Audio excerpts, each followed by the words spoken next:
Hey, everybody. Welcome to Just a Point of View, my podcast. I'm Denise Reed, your host this evening and thought provoker. This is going to be a really interesting list as we go through the 52 lists for happiness. We have made it. Can you believe it? To list 29 for the 52 lists for happiness by Moorea Seal. I cannot thank my niece enough for giving me this journal as a gift and me being able to pass on this gift to you as I am chasing happiness fiercely. And I hope that you'll come along for the ride as we go through the 52 list. Grab you a piece of paper and a pen because we're going to be talking about list 29 tonight. And if you want to be all fancy pants and everything, know that there is a link in the description for the video to actually purchase the 52 List for Happiness by Moorea Seal, or you can just grab a piece of paper and a pen and take your own notes and come up with your own cool stuff as I share my quest for happiness with you. So tonight is list 29, and according to Moorea Seal, the list is happiness and funniest stories and news you've heard lately. I just want you to know the struggle for finding happiness has been difficult lately, and I even wrote on this particular list that I really thought about just skipping it just because of my own personal life and personal struggles and coming through the difficult times that I've been facing. Sometimes it's a little bit hard to find the funny and happy stories. Just saying, and you may be facing the same thing in your own life, and I have been a studier of happiness and goal setting and how you can shift your mind from where you are to where you want to be. And it's not easy, kids. Just saying, it's not easy. And don't let anybody fool you into thinking that it is easy, because it isn't. Just saying, it's not easy. But it can be broken down into a whole bunch of different perspectives, and truly happiness, you have to choose it. You truly have to choose happiness. And there have been multiple reasons in my own personal life that I have felt like all I wanted to do was sit in my pajamas and rock in the corner and cry for, I guess, the last 10 days. So I don't break into tears and start crying on my happiness journey, I'll give you a highlight and let you know that my sister-in-law passed away, and we had her funeral on Saturday, and all the difficulty around that in our family. It's been heart-wrenching because my sister-in-law was such a sweet soul on this earth. And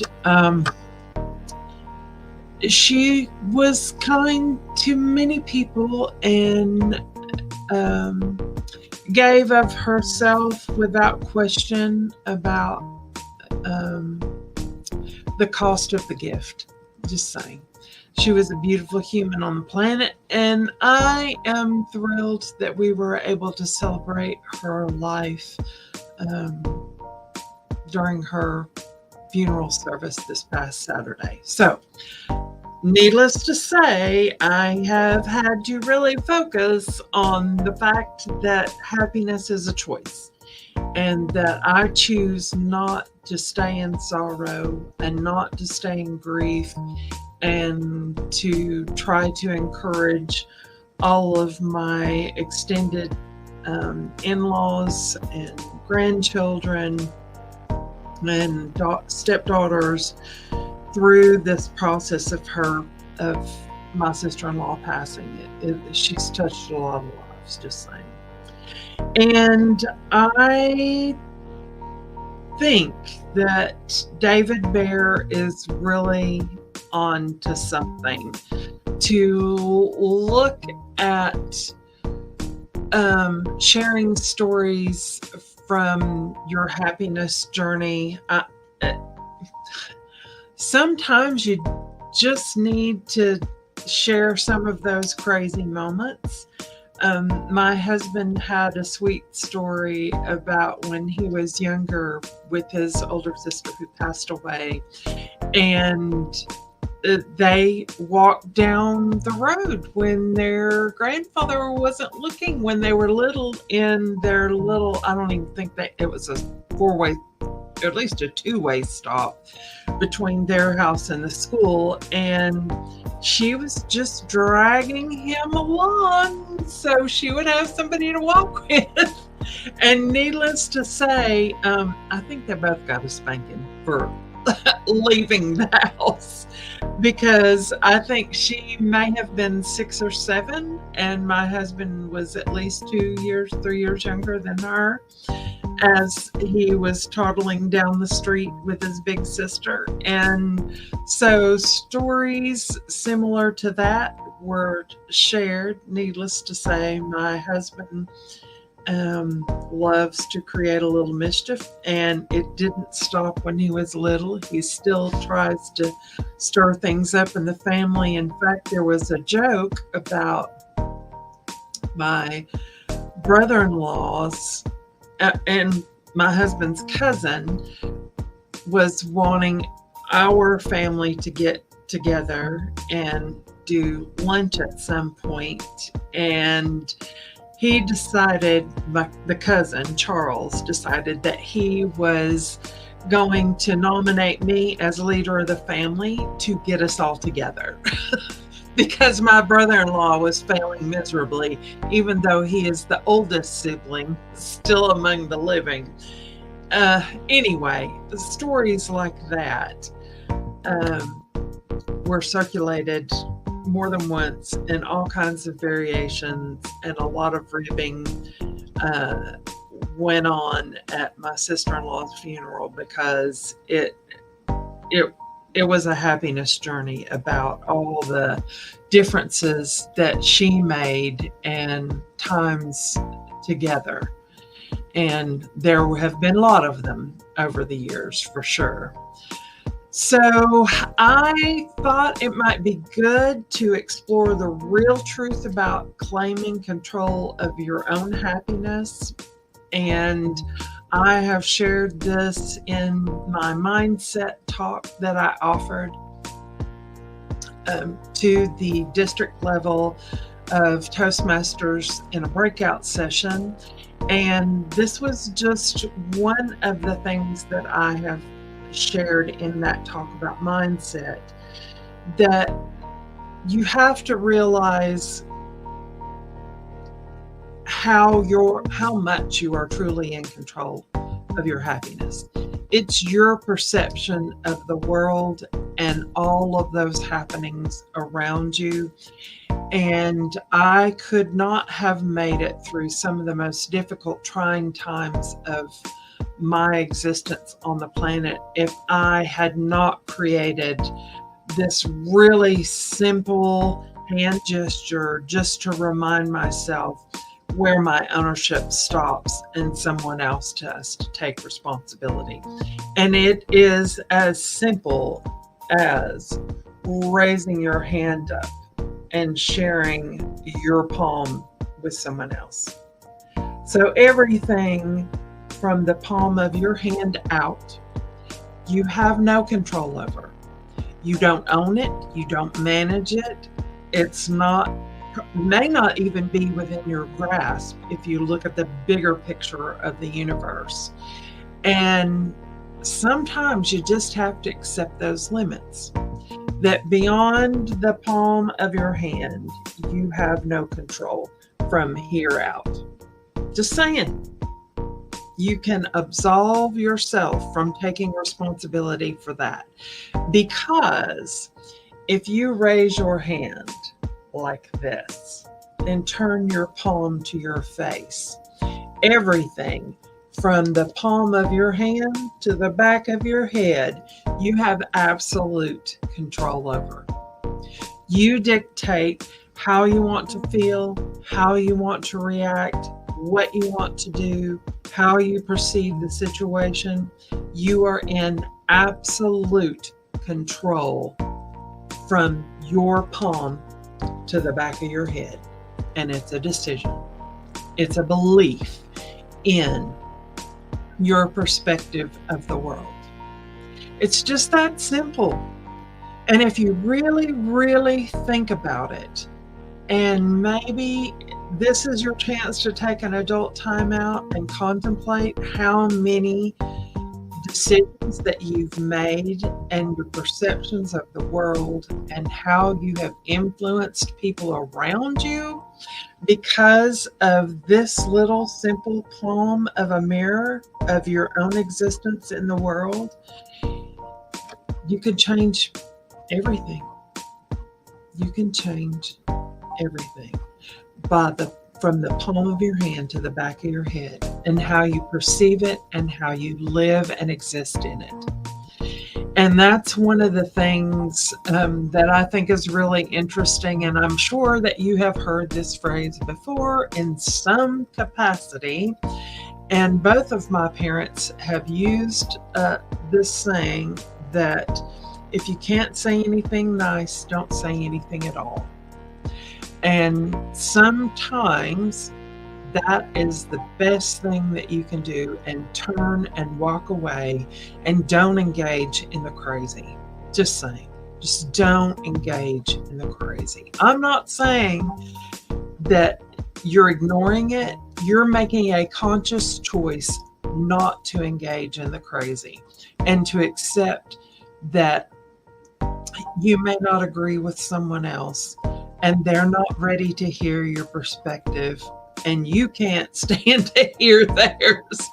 It's just better to turn and walk away. Just saying.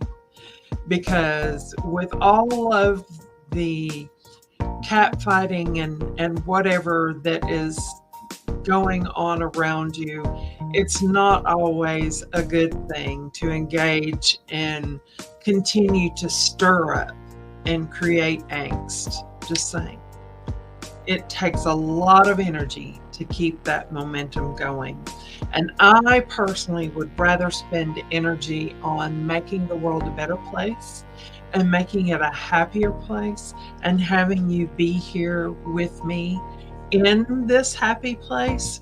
And I truly believe that there are some real tools out there, and David Baer's Decision Matrix is a new tool that I'm going to be exploring in the really current future. I've been doing some digging on how to actually implement this really great, powerful tool. He recommends that you draw 3 columns on a piece of paper, and in one column, write limiting belief. Write what you feel is holding you back from your happiness. And then write down your new decision about your limiting belief, that you're going to shift it up. It's going to be different. And these are the ways that it is going to be different in your life, because you're no longer going to accept that limiting belief about whatever it is you're trying to make a difference in your own life. And he recommends that in the third column that you start listing the evidence from your own life that supports your new decision about your limiting belief.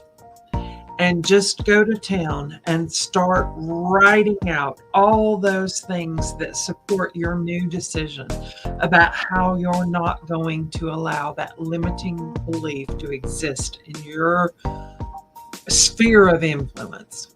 So there you go. Thank you, David Bear, for your decision matrix and creating so many shifts for so many people in their search for happiness and accomplishment and joy in their life.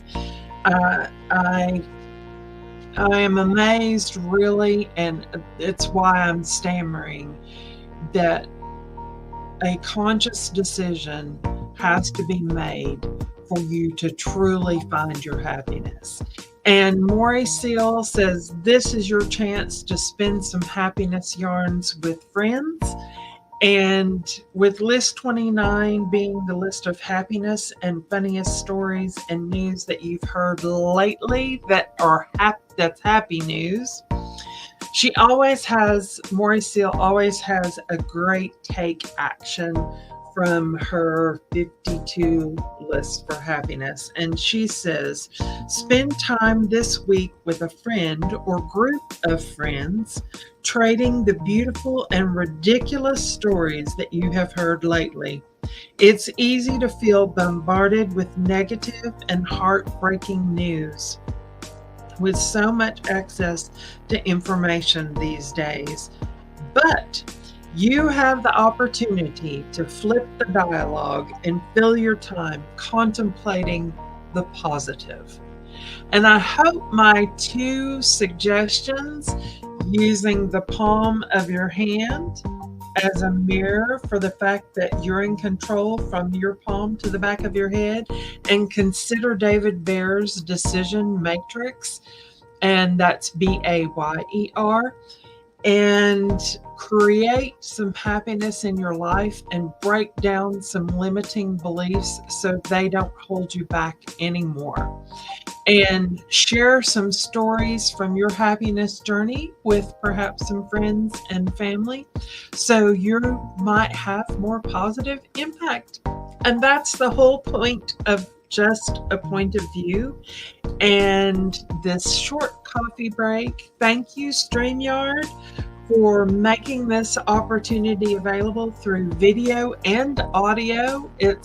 And being able to brand this message. I hope that you'll consider possibly buying me a cup of coffee. The link's below, just so I can keep sharing this message of happiness with you. And I hope that you chase it just as fiercely as I do. And don't allow the negativity to overwhelm your life, because it's not worth it. Just saying. It's not worth it. Don't stay in the negative. Don't stay in the sorrow. Look for the joy and gratitude, and your whole life will shift. I promise. Thanks for hanging out with me. I'm Denise Reed, and this is Just a Point of View.